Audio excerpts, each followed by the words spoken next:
So to start off with, I wanted to share some of the things that I brought with me to the Destrehan Fall Fest. So obviously I had 7-inch Cara Volume 1 and 2, as well as Lilliputian Living. And I also worked on some new pieces. So here are 4 floral pieces that I created for this show. And I'm actually gonna have tutorials on how to draw and paint these for you guys.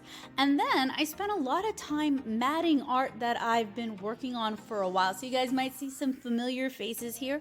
There are a lot of older pieces that have finally gotten matted, and they look so much better matted.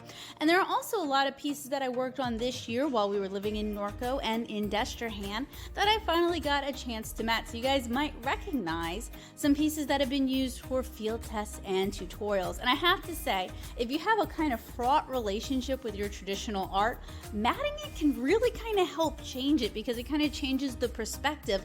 It changes how your work is perceived, not only to other people, but to you. And I ended up loving a lot of my pieces, which is really important because I've been going through a really bad patch lately, what with COVID and a hurricane and feeling pretty isolated and not necessarily having a lot of other artist friends. And matting my work gave me a new appreciation, not just for all the hard work that I've put in, but for how good many of these pieces are. You put a mat on that thing and suddenly you can see it up on your wall. I also worked on some quicker, looser watercolor pieces. So these are Watercolor Louisianas. These are actually going to become kind of a bone of contention in this video, and I am working on a Paint Your State tutorial for my fantastic patrons over on Patreon as a thank you, because once you know what you're doing, this really isn't that hard. But I sure got tired of hearing people talk about how they were going to turn around and paint this exact thing as soon as they got home, rather than purchasing the ones that I'd worked so hard on. So that kind of became a little bit of a sore spot, but I had a lot of fun painting them, and I look forward to sharing that with you guys as well. Hey guys, it is the Friday before Destrehan Fall Fest, so today is officially, not officially, setup day. So we're going down to get the tent, the tables, the chairs, and some of the more stationary stuff set up. Since I primarily sell books and paper goods, I'm not going to finish setting up or come even close to it until tomorrow morning, but getting the tent and a few other things set up today is going to make tomorrow's setup a lot easier. So let's head on down and get setting up. So this is what I'm bringing today. I've got some mats, because it being Southeast Louisiana, you never know when it's going to rain. A couple of spinner racks, my print rack. I've also got my grid walls way back there. I thought I was done with the grid walls, but I'm not. 3 tables, an 8-foot by 8-foot tent, and 2 folding chairs, all crammed in the back of my Jetta. How we're gonna manage to get all of this, plus the stuff I'm selling, back on Sunday, well, we'll just have to figure it out as we go along. Hopefully I sell out and we won't have that much to bring back. Cross your fingers for me. This is my handsome setup assistant wearing his very stylish Princess Mononoke shirt. Let's go. Let's go.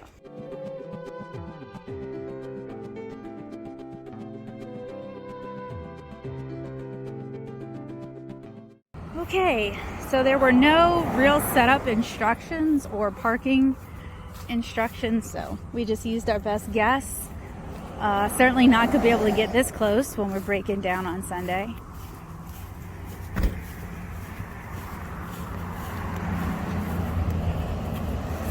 And you guys can see some people are already really set up. It certainly would make it a lot easier, but not such a good idea for us. Okay, so Joseph's got our arts and crafts vendor badges. It doesn't really matter. And then I am that empty spot right there. This one we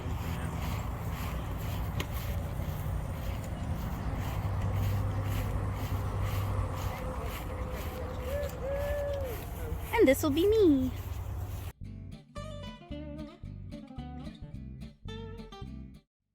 So Destrehan Fall Fest does not provide tents or tables, so we brought our own.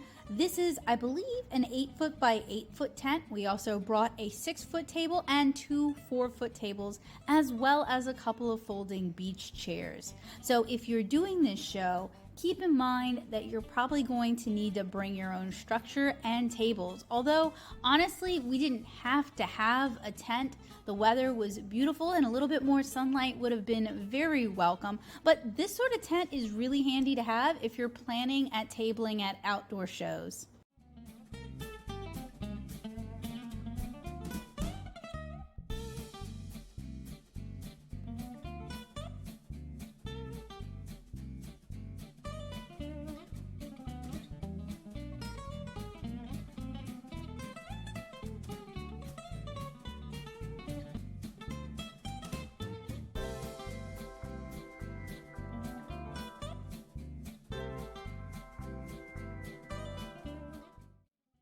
So you have a lot of options when it comes to setting up your tables. The Fall Fest didn't give any directions for how they wanted tables set up or which way our tent should face. So we just kind of used our best judgment. I feel like it kind of worked against us in the end. You see how all these other tents have these walls up? Some of them left their walls up throughout the duration of the show, which blocks visibility, and people weren't actually making it all the way down the aisle, or they weren't seeing our table.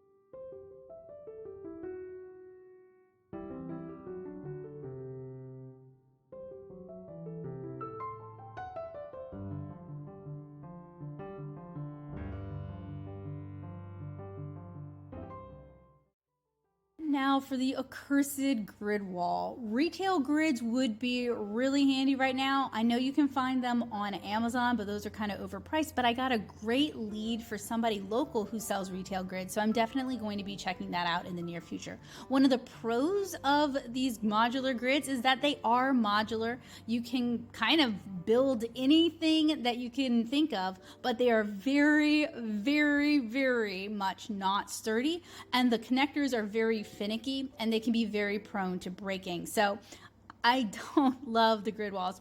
We were securing them with zip ties, and that does help a lot, but it's very time consuming and it does generate additional trash. So it's kind of a your mileage may vary situation. Now, if you are doing indoor anime style cons, I've got tutorials where I show you guys how I used to do my setup for that, and I'll be sure to link that in the description below. So check the description for extra goodies. I also used to be one of the founders and moderators for How to Be a Convention Artist or How to Be a Con Artist, which was and still is a great resource for artists who are interested at tabling at shows. Okay, so we weren't able to get this thing fully constructed yet since, surprise, we needed to do it double-sided, but I'm going to pick up some more grid walls from the house and have it set up for that tomorrow. But with all these zip ties, it's actually pretty sturdy. Big thanks to Joseph for clipping and zipping the zip ties today. Alright, so this is as set up as we're going to get tonight because we have a lot of paper goods and there's a lot of humidity, so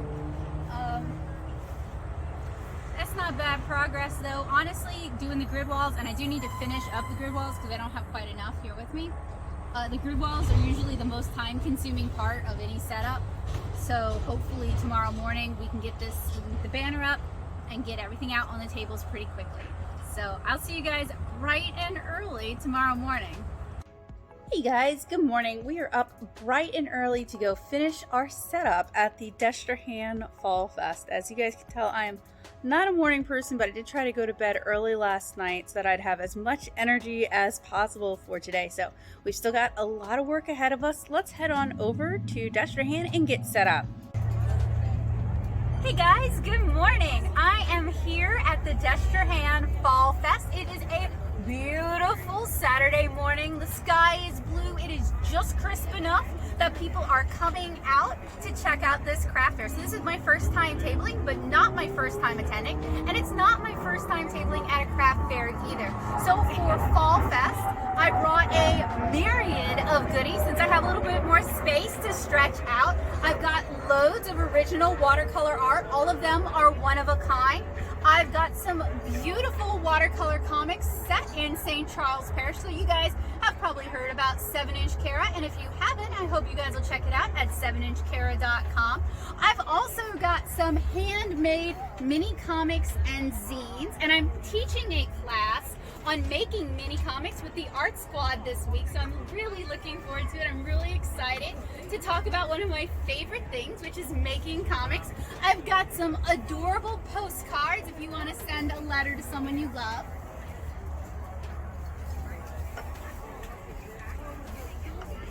I've got some really cool laser cut wooden charms in both cherry and maple wood.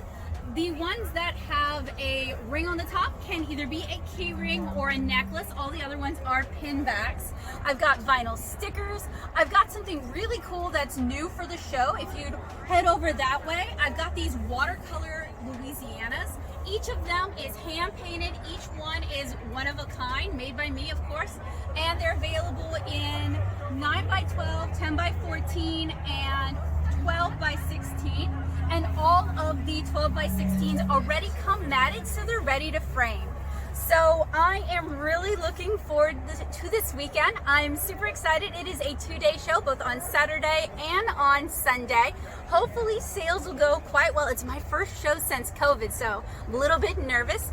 And I look forward to checking in with you guys throughout the weekend to let you guys know how Fall Fest has gone for me. If you're in the Southeast Louisiana area and you don't have plans for this weekend, why don't you come on by? There's food, there's music, there's arts, and there's great crafts. So hopefully I'll see you guys this weekend. I am at table number 82 in front of the house.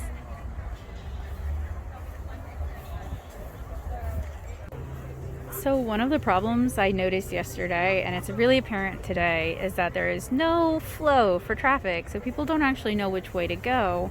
And that is something that could be very, very easily remedied with wider aisles or with providing like directional setup instructions to the vendors ahead of time, because increased flow actually leads to increased sales. So that is definitely something I think is important to consider when setting up for a show. And it's one of those like make or break kind of things that I've seen at a lot of anime cons when the flow is really bad, or a lot of indie cons too, when the flow is really bad. Okay, so it's about an hour until the festival ends for the day. It's actually my first time getting away from the table. So not really because sales have been so great, but because Joseph was shopping. Because there's like a lot of really cool stuff. I just haven't found my groove here yet, I think.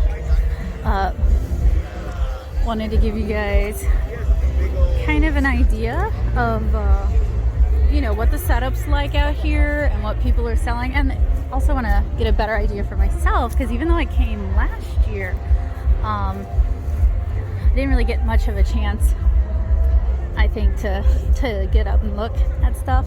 And also there weren't as many booths. There's actually a lot more booths this year, so probably not going to be able to capture everything, but I can capture some.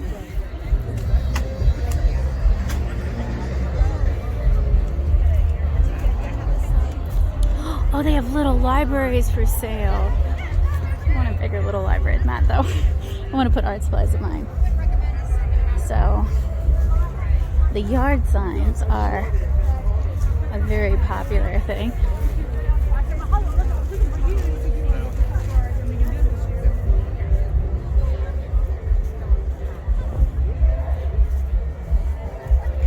Now, I actually think one of my problems is that I kind of priced myself kind of high, and for the original illustrations, that's fine with me. If I go home with all of them, that's fine with me. But for the Louisianas, I probably could have gone a little bit lower. But see, this is always the bone of contention, because people who live in other states will always be like, oh, you should be charging more, you should be charging more, you should be charging more. But when you live in an area where they don't make as much money and people don't have as much disposable income, and the standard of living is not as high and the cost of living isn't as expensive, you know, it's just not quite as attainable. Oh man, I sold almost all of those. Joseph got one for his mom and got a crawfish for me. So I think the Louisianas, I need to price them better. There's also a group of teachers who came up and really loudly bragged about how they were gonna like turn around and do that idea themselves. And I was so torn between being like, for $200, I'll bring all the materials and teach you guys how to do it, and being like, y'all are being rude. But I just didn't say anything. Not that that's new for me. I mean, that's the problem with any idea that's really good but also very simple, is that people will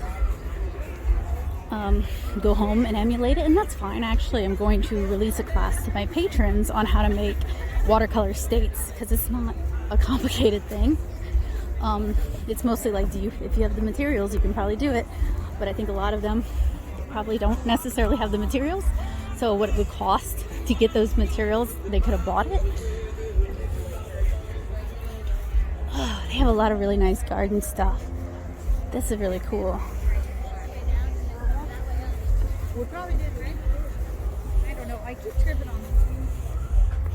So the area I was in is kind of weird because people don't make it all the way to the end of the aisle, and when they do, they're already thinking about food. So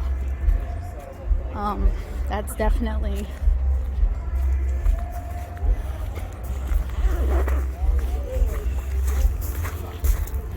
something to think about. I remember when you stopped, and I was like, Another thing to think about is I'm seeing a lot of like art that is owned by another, like Mr. Bangle, the snowman looking thing. That's somebody else's property, but I'm seeing people sell merch of that. So they're selling licensed properties, maybe not having the license. And as somebody who's done cons for about a decade, conventions for about a decade, that's always kind of a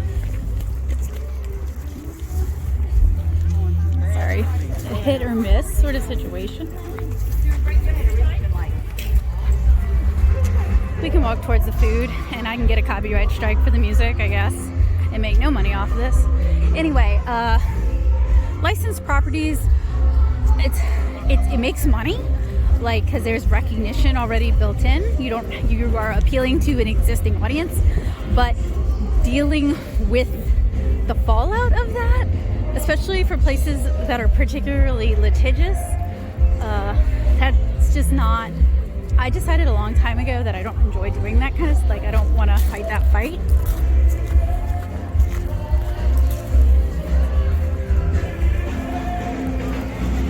So, like, because I've had so many people today be like, oh, you should do X, Y, Z, well-known, well-recognized, existing property that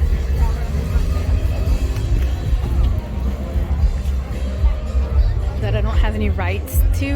And I'm like, oh, I mean, it would sell, but the fallout would probably be pretty bad. Okay, so there is a fair amount of art, although some of it is prints. Okay, so let's walk back. I think we've looked at all the booths that are selling crafts and stuff. So there is a good mix. Hopefully next year I'll have figured myself out a bit better. And part of it is my own fault. Hurricane, moving, and family drama has, hold on, kids throwing sticks at a football. Has just caused a lot of stress, so I haven't been able to do the kind of work that I would like to do to prep for this year. So, you know, next year could be better. And we return.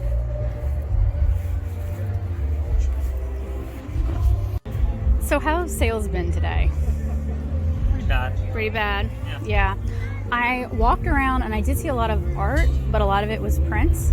Yeah. And saw some prints too in that direction. I saw a lot of like yard signs. That seems to be the big in this year. Is those like MDF-esque yard signs, the kind I was looking at, that kind I wanted to do. Yeah. So what would you say is the coolest thing for sale at the Fall Fest? You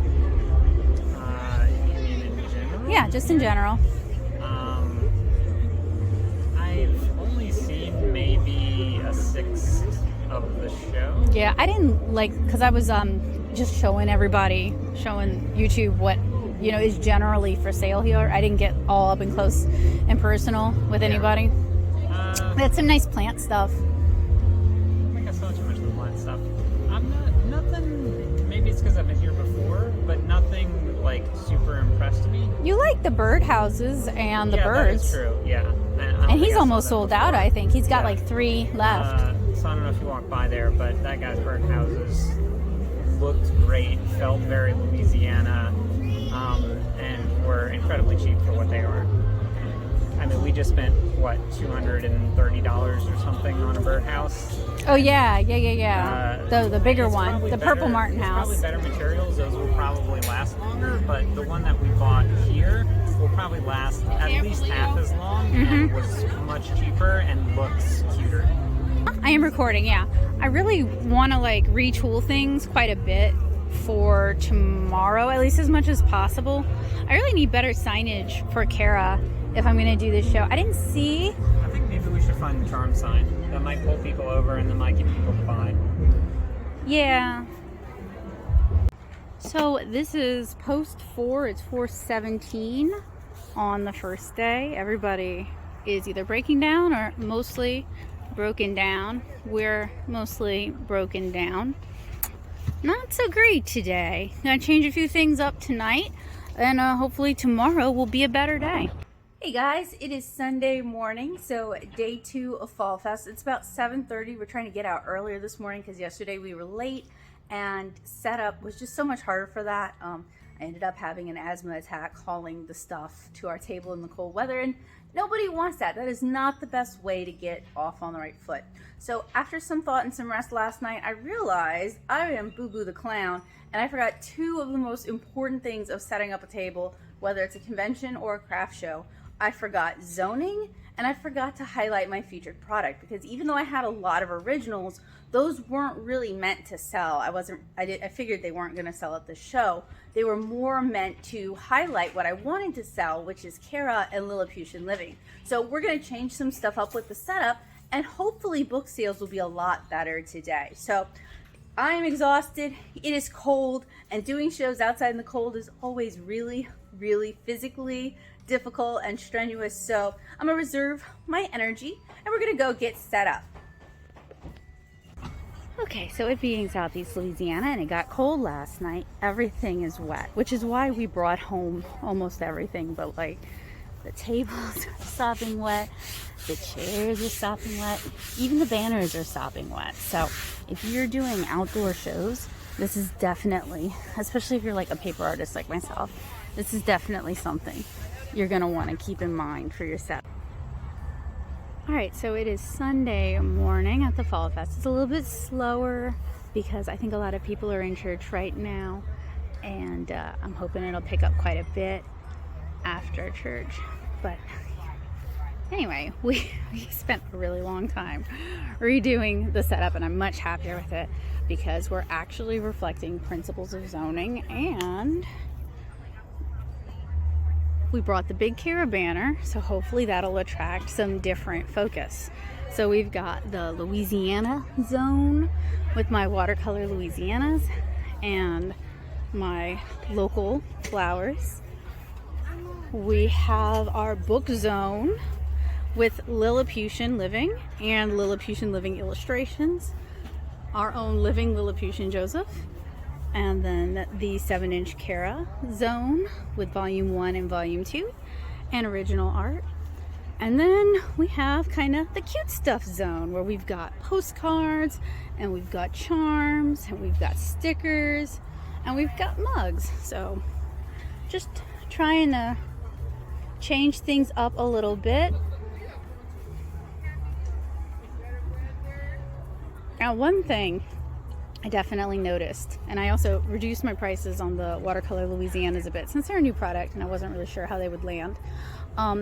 We noticed that this is not necessarily the best show for original art. It seems some of the other original artists have also vouched for that. That's fine. I really wasn't. Oh,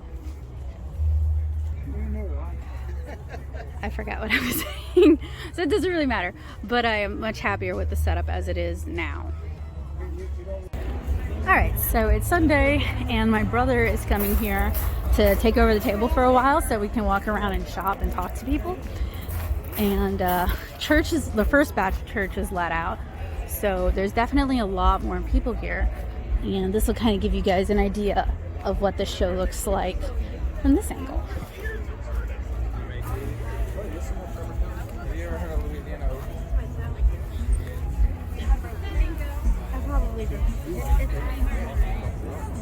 Ooh, the glass art's really cool.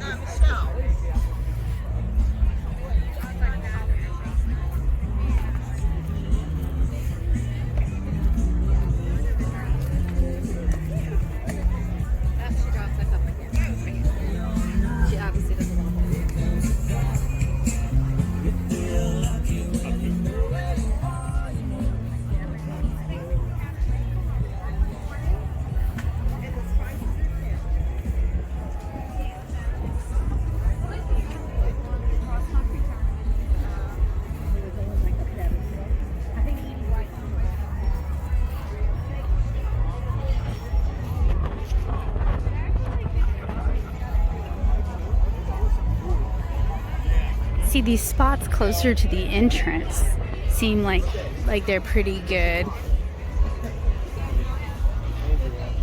I need to be taking a page out of her book. Alright, so it is 3:44. The show technically closes at 4, but a lot of people are kind of picking up. I'm kind of picking up some of the bulkier items right now. Joseph and Devin, my younger brother, already got the tent picked up. This has been an interesting weekend. Sales were not what I had hoped, but I got to talk to a lot of people, and sometimes it's really about planting seeds. So hopefully some good things will come out of this show, some new opportunities, and frankly, if that's what comes of it, that's wonderful too. So I'm gonna get back to you guys with a total. We'll talk about what I think I did right, what I think I did wrong, and more after we finish packing up for the show.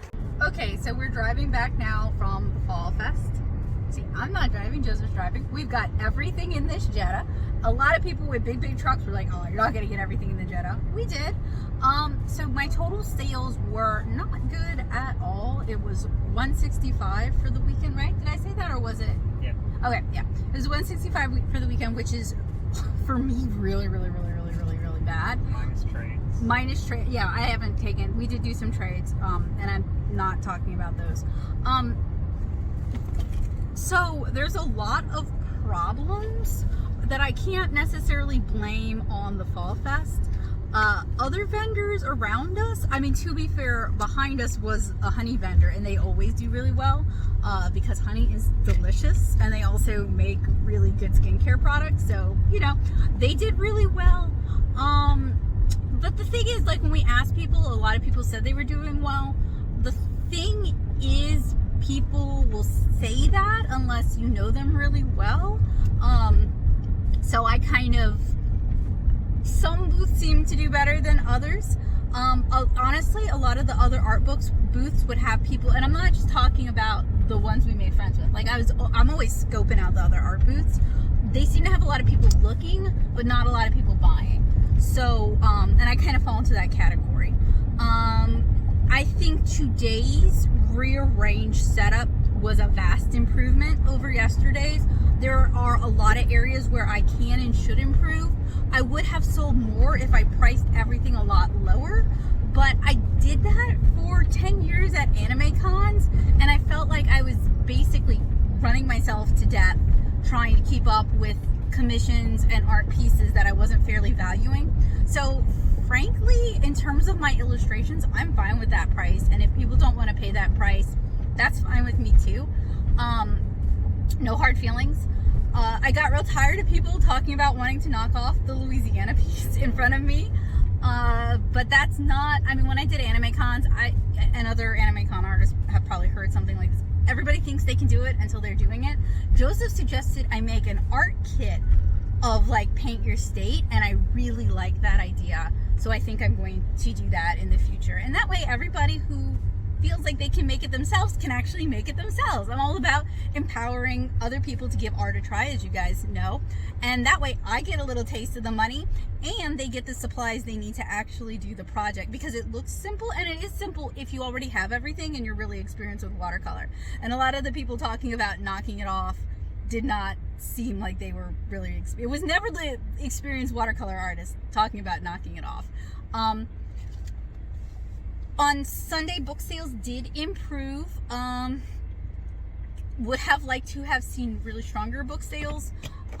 This week, Joseph is doing, it's called Partners. It's like a trade exchange, and he's gonna bring Kara and some of the Louisianas and maybe some of my originals. Not that I'm expecting them to sell, but just to show them off, because people do like them. That was another. Okay, so I felt like the show wasn't that bad for me, not because of sales, but because I got to meet a lot of people, and I got to talk to people, and I got a lot of leads for other shows, and I got a lot of ideas, and I think I made some friends. So that met, when I did this show, my needs were not just make a bunch of money, which would have been great, but knowing that I'm coming back into this area, and it's been a long time since I've done shows in this area, and I haven't done a show since COVID started, I knew it was going to be rough. So it was like, okay, well, hopefully I'll meet some other people, and hopefully I'll learn more about doing craft fairs, and hopefully I'll get some good product ideas. And I think I did all of those. So would I do the Destrehan Fall Fest again? Yeah, probably. I would really like to change a bunch of things though, and I have a lot to learn about tabling at craft fairs. But one of the things I don't love about craft fairs is how much some people really undervalue their stuff, like even lower than anime con prices, and it just makes it hard to sell when the people around you are undervaluing their stuff. But we talked about this yesterday, that this is an area that doesn't earn as much money. This is an area with a lower cost of living, so I understand where they're coming from. It just, I gotta figure it out. There's a balance, and I gotta figure it out. So, was this a review of the Fall Fest? Not necessarily. This is really more like a vlog of the Fall Fest, because other people seem to do well. I saw a lot of people walking around with like lawn ornaments and plants and things like that, and wreaths. The booth across from us was selling little girls' clothes. Would you say they sold a lot? I have no idea. They had a lot, period. So I couldn't tell you if they sold a lot. But there's a lot of foot traffic there. Not as many families as I would have liked. And my stuff usually appeals to tweens and teenagers and young 20-somethings. And there were very few of those, although there were more on Sunday.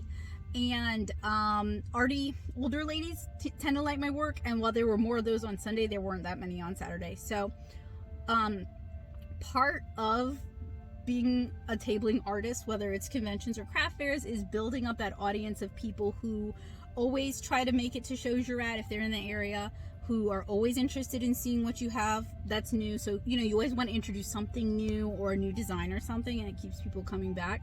And I haven't done a show in this area since my last MechaCon in 2017 or 2018. So even though I've been teaching, I haven't been tabling, so I haven't built up as big of an audience of people who are happy to see me and friends who are visiting with me as I would have liked. And the only way you can really do that is by doing shows. And I could have done that by doing the farmers market, which is affordable and local. But honestly, just between the storm and us moving, I just couldn't get my act together enough to do it. But that's an affordable way to start kind of building up your name. And I also got some really good leads on like tabling at the French market and stuff. And that could be another avenue for building up that name recognition, not just for me, but for 7-inch Kara. So I had yesterday was a really hard day, and I came home so tired and so cold and kind of just tired and cold. Today was much better. The weather was much better, and I feel in pretty good spirits about it. Wish I'd sold more. Definitely wish I'd sold more Caras, because I always want to sell more Caras in Lilliputian Livings. But the real trick is getting it into people's hands and getting to talk to people about it. And while people were looking at my art, they weren't coming in as much as I would have liked. So I need to figure out a way to make my area more accessible and inviting. But also my placement was not, there were people who had worse placement by far than me, but my placement was not really good. And I think one thing that Fall Fest could do is more thought to traffic flow, because there were a lot of areas that were just kind of like dead-end areas that weren't getting much traffic. And one of the ways they could do that is by giving on the map, showing where they want traffic to be, making the aisles wider, because where I was at, the aisle it was more like an alley than an aisle, and indicating where the fronts and backs of tents are would be a really big help, because a lot of people had their tent walls up, which basically blocks people's view of the rest of the area, and it just makes traffic flow a lot harder. So something to facilitate that would be a big help, especially because I paid what, $247 or so for that space, and we brought our own tent and tables and everything. They weren't providing anything really other than a physical space.